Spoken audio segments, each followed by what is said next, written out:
I choose to live.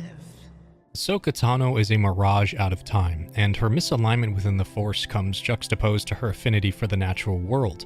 Embodying the customs of Shali is aptly symbolic for the role Lady Tano has embraced upon rebirth, but the toll for reinvention requires more, stripping the soul and compounding its blemishes to blur the line between tragic and triumph. It's what creates identity. When distilling her inner ID as it is against the rendition she's presented, it's easy to see that identity is a narrative, and for Ahsoka, it's become an inhibition that's ultimately removed her from experiencing the present. This is a consequence of her failure to reconcile with her past, and now it has manifested into an inability to imagine a future anymore. The sacrifice of continuity within the self extends beyond glamorized traumas and fundamentally shifts her orientation within the Force. She is lost and reverts to being a soldier whilst ultimately hating the notion of being one. Is that all I'll have to teach my own Padawan one day? How to fight?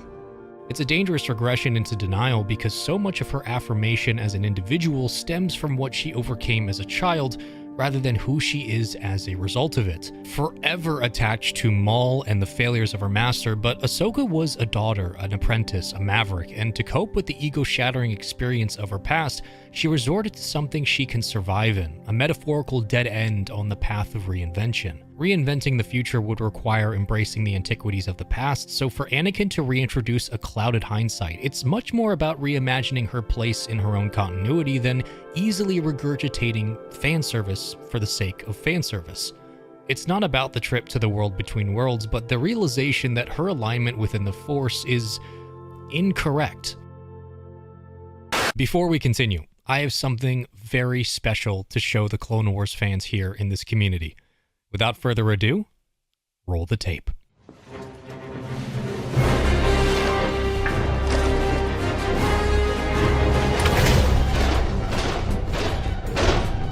Be careful. There could still be clones around every corner. Huh? Why the long face?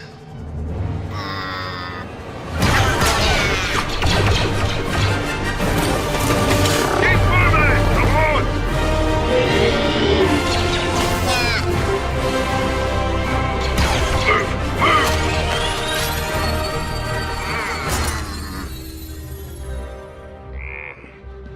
Keep up, Roy. Yes, sir. Ow, my head.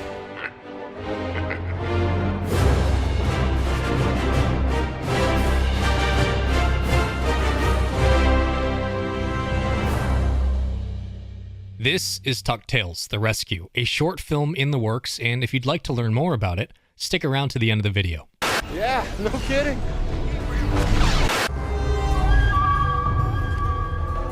The first steps towards reinvention require a degree of vulnerability and a conduit who can activate the rebirth process, which is what makes Anakin's conclusion in the story the perfect narrative choice. There's a confidence and conviction that Anakin always established, and whether the decisions were good or bad, it was more about the ability to make peace in the world for what it is and harness prior teachings to inform the present. It's why he's the ultimate catalyst for her evolution, because conviction essentially requires focus, and Ahsoka lives in a fractured identity. Hu Yang tries to keep her in the present, but she's pigeonholed between a future she can't overcome and a past she can't escape from. So her frequency in the universe is almost in three completely different points in time. Overcoming the anchors of grief are a necessity in the pursuit of reinvention, but only possible if you address the trauma at the root of the fracture. This is where Anakin is at his best, when he ventilates her identity against her absolute points, the moments of legacy that shaped her identity to begin with. The purpose here is to find conviction, but what we see instead is an Ahsoka who's very much in idle, in a world moving too fast to make sense of. These pit stops along the subconscious are a direct challenge to the three egos along the three different points in time, and Ahsoka comes to realize this. The need for continuity in the self means finding a singularity she can work from, to use the nuances of trauma as the characteristics necessary to reassociate with her injured identity for a newfound meaning. In order to do this, Ahsoka must embrace a test of conscience, and Anakin orchestrates this through the repetition of ego-defining experiences. The ground zero of her legacy is used to set a tone of vulnerability before challenging that focal point with more legacy-defining experiences. Maul chipped away at the conclusion of her continuity in the Jedi world, and Vader completely destroyed it, but for the balance to return and her connection to the Force, she needed a catalyst to kickstart everything.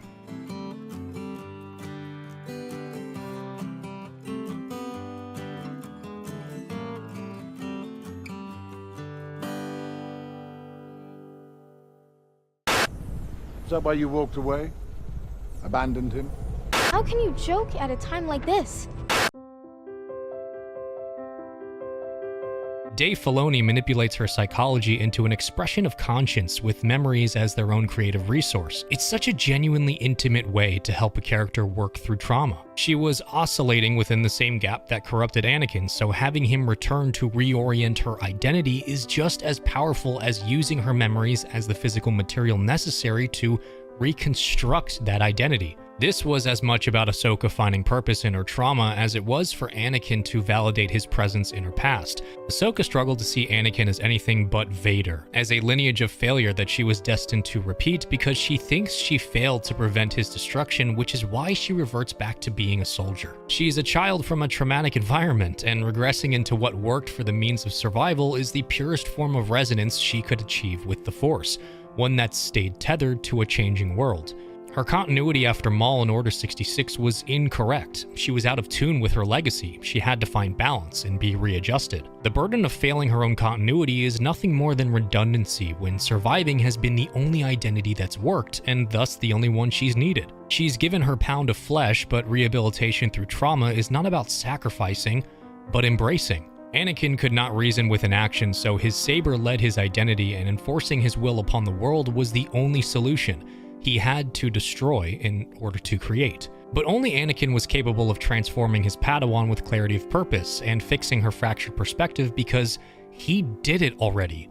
Make no mistake, the inclusion of Anakin Skywalker in the World Between Worlds is a profound evolution of character for the Chosen One. This is as much about completing Anakin's transformation into the Father of the Force as it is to help Ahsoka find rebirth. The ability to wield the light in the dark is about balance, and so much of being a soldier is following the same. To survive when you have to, but relying on your teachings to create something new. When she asks her master if all she was ever taught was how to be a soldier, he finds it insulting, and rightfully so, because she is so blinded by her failures as a student that she has forgotten what it means to be a Jedi. She has forgotten that her master was Anakin Skywalker, not Darth Vader, and the purpose of his lessons was not on how to be a soldier and nothing more, but how to survive and become more. He is much more than what she remembers. Anakin was finally strong enough to keep someone he cared about from dying. He truly is the Chosen One. He never mentioned you.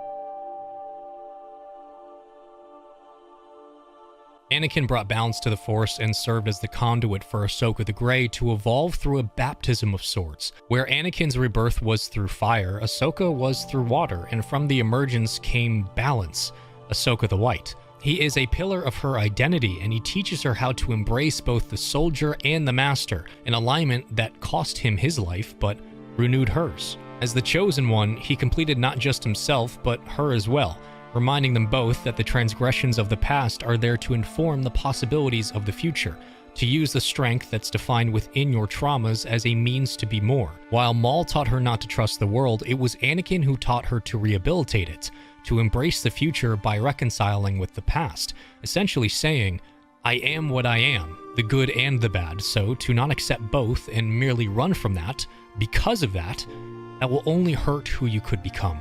Ahsoka is a part of legacy, a lineage of failure from Qui-Gon to Obi-Wan to Anakin, but there is a grace in their failings and a redemption in their histories. To be part of such a legacy and actively choose to break the cycle is not just poetic, but fundamental to Ahsoka's character, to how her identity formed and how it must be rebuilt. As the good Lord Balin says, One must destroy in order to create.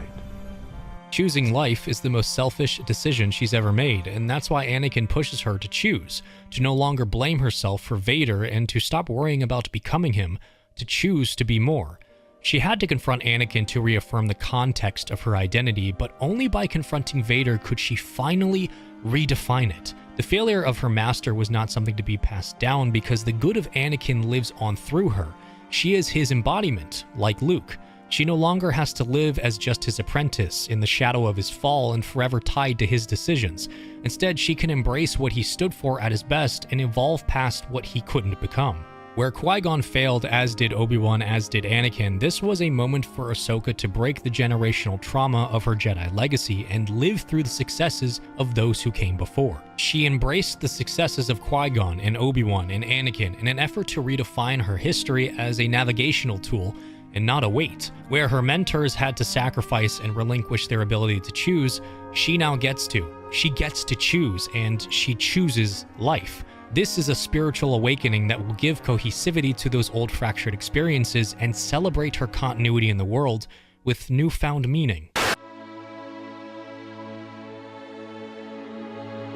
When Luke stepped into the cave on Dagobah, he was confronted with what he needed to see most. This is the brilliance of the world between worlds because it's what you bring in with you that will ultimately define your experience. Luke was tasked with choosing life or death, and he decided to choose life, which gave Vader the strength to complete his own prophecy and help Ahsoka redefine hers. She needed to recenter her understanding of herself, and by the end of the vision, she was reminded that Anakin was more than Vader, just as she was more than a fallen Jedi. She had to choose to live, and that renewed energy eventually led her to opening up to the Force and being accepted again, to reconnect with her affinity for the world. Like Luke lifting up the X-Wing through the water and embracing his training, Ahsoka did the same, but here it was her identity breaking through the waves, reaffirming her transformation. It's a magic of Star Wars that's best illuminated through spirituality, and the repairs to her soul are what shine through. The weight has been lifted, and for the first time all series, we see and feel Ahsoka Tano, as she was always meant to be. She had to want to live, to become one with her past, her present, and wherever the future may lead, to trust her teachings and herself, to become one with the Force while the Force is with her. Anakin was terrified of failing, so he did. Ahsoka was terrified of living, so she did. If there was ever a character who earned the right to call themselves a Skywalker, I would make the argument for Ahsoka. And as always, thanks for watching. Tales the Rescue is coming, and I couldn't be more excited to show you some early footage from this short film.